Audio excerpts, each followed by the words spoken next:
सर्वे भवन्तु सुखिना। प्यारे सहपाठियों, पॉलिटी पढ़ रहे हैं हम लोग। संविधान के बारे में सभी को जानना ज़रूरी होता है। देश के हर नागरिक को संविधान जानना चाहिए। चलिए उसी सीरीज को कंटिन्यू करते हुए आगे देख रहे हैं। आज हम लोग वैचारिक भिन्नता। वैचारिक भिन्नता में क्या क्या चीज़ें हैं उसको देखेंगे। यद्यपि संविधान सभा में कांग्रेस पार्टी को भारी बहुमत प्राप्त था। 296 में 208 से सीट कांग्रेस को प्राप्त हुई थी, किंतु इसमें मुस्लिम लीग तथा अनेक अन्य राजनीतिक दलों के प्रतिनिधि भी निर्वाचित होकर आए थे, जिनकी राजनीतिक विचारधारा कांग्रेस से बिल्कुल भिन्न थी। कांग्रेस की जो विचारधाराएं थीं मुस्लिम लीग से अलग थी। संविधान सभा में विभिन्न धर्मों, जातियों, क्षेत्रों और विभिन्न भाषाओं के बोलने वालों को प्रतिनिधित्व प्राप्त था। इनकी विचारधारा वो तथा हितों में टकराव था।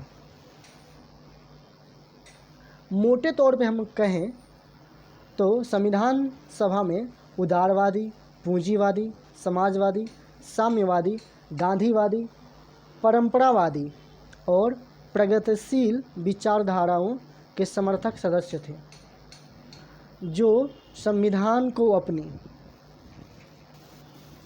अपनी वैचारिकी के अनुसार बनाना चाहते थे। इन परस्पर विरोधी विचारधाराओं के बीच सामंजस्य स्थापित करना संविधान सभा का सबसे बड़ा कारनामा था। यही कारण है कि भारतीय संविधान किसी एक राजनीतिक विचारधारा से जुड़ा हुआ नहीं है। उसमें उपयुक्त लगभग सभी विचारधाराओं के तत्व विद्यमान हैं। इन परस्पर विरोधी विचारधाराओं के बीच सामंजस्य स्थापित करना संविधान बनाने वालों की विधिक क्षमता, दूरदर्शिता और इनकी सहनशीलता का परिचायक है। अगला पॉइंट है केंद्रीकरण और विकेंद्रीकरण।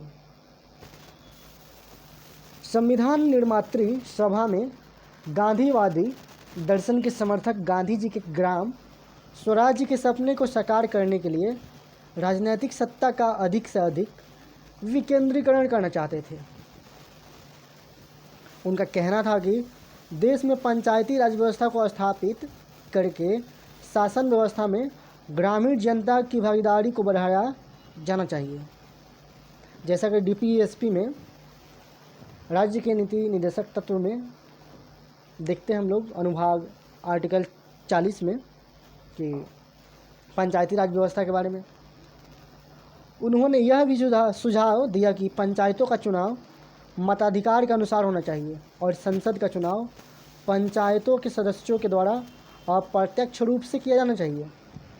इस प्रकार ग्रामों को राजनीतिक सत्ता का वास्तविक केंद्र बनाया जाना चाहिए।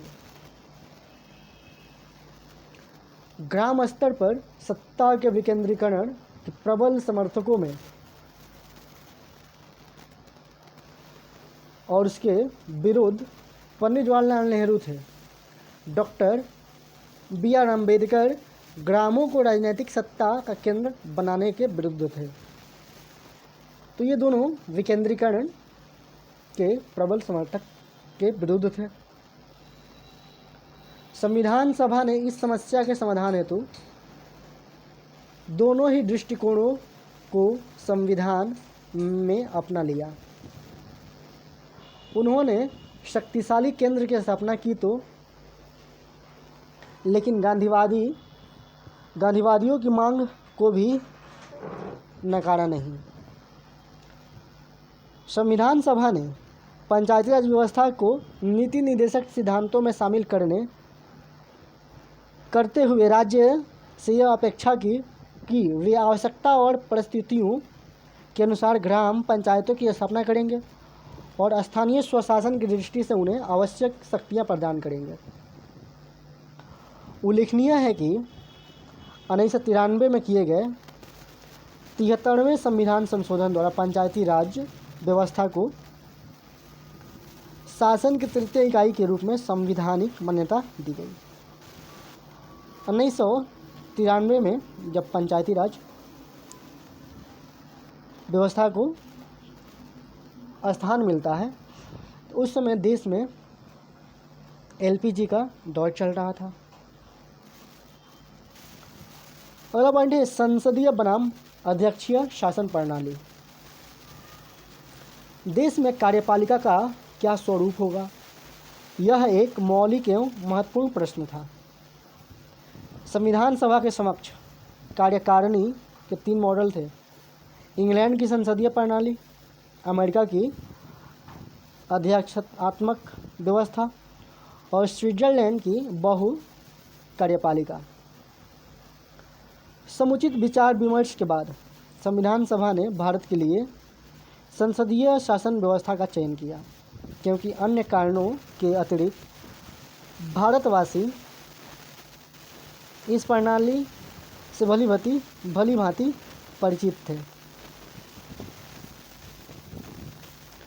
कार्यपालिका के स्वरूप से ही जुड़ा हुआ दूसरा प्रश्न राष्ट्रपति चुनाव की प्रणाली का था। संविधान सभा के सदस्यों के किए गए बड़े प्रबल इच्छा थी कि भारतीय गणतंत्र के प्रधान का चुनाव जनता द्वारा प्रत्यक्ष रूप से किया जाए। विचारों के आदान प्रदान और समुचित तर्क वितर्क के बाद संविधान निर्माताओं ने राष्ट्रपति का चुनाव एक निर्वाचन मंडल के द्वारा किए जाने का निर्णय लिया। राष्ट्रपति की शक्तियों के विषय में भी संविधान सभा में बड़ा वाद विवाद रहा।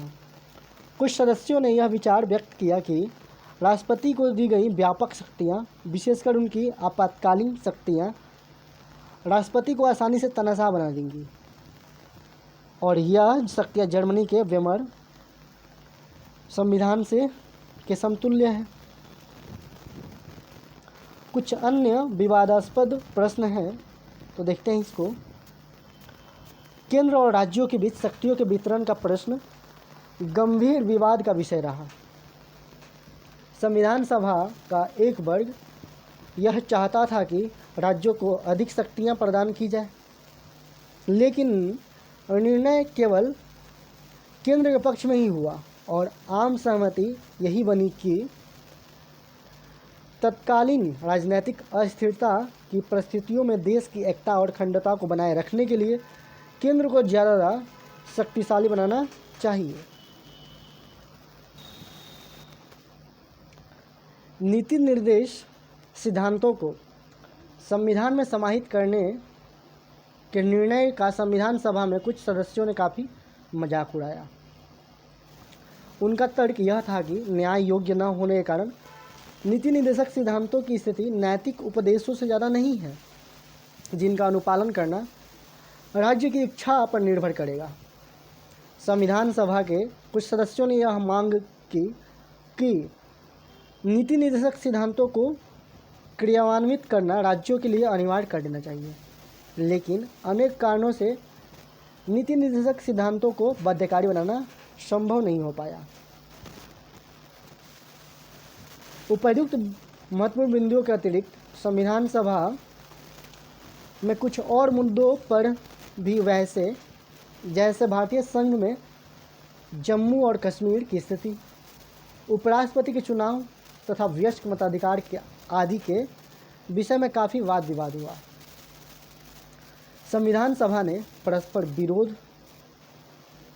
विरोधी विचारधाराओं के बीच हर सदस्य को अपने विचार व्यक्त करने का पूरा अवसर देते हुए पूरे संयम और सहनशीलता के साथ सहमति और समन्वय के आदर्श को अपनाकर स्वतंत्र भारत के संविधान की रचना की, जो मौलिक न होते हुए भी अलग पहचान रखता है। अब संविधान निर्माण की प्रक्रिया शुरू होती है। संविधान निर्माण की प्रक्रिया 9 दिसंबर 1946 को संविधान सभा की प्रथम बैठक हुई, जिसमें डॉक्टर सच्चिदानंद सिन्हा को अस्थायी अध्यक्ष चुना गया।